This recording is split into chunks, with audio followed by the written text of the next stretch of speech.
Automatic Palletizer is a high-tech product integrating machinery and electricity.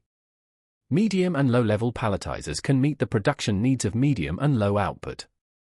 According to the required marshalling method and number of layers, the palletizers can complete the palletizing of various products such as bags, rubber blocks, boxes, etc.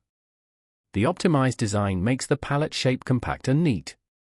Structural features: medium and low-level palletizers are mainly composed of flattening conveyors, slow-stop conveyors, transfer conveyors, pallet warehouses, pallet conveyors, marshalling machines, bag pushers, palletizing devices, and pallet conveyors. Its structural design is optimized and the movement is stable and reliable. The palletizing process is fully automatic and does not require manual intervention during normal operation.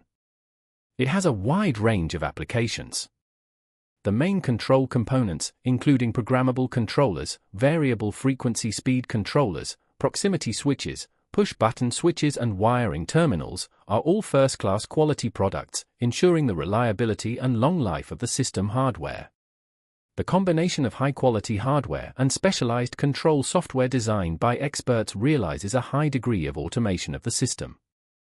The perfect safety interlocking mechanism can provide protection for equipment and operators.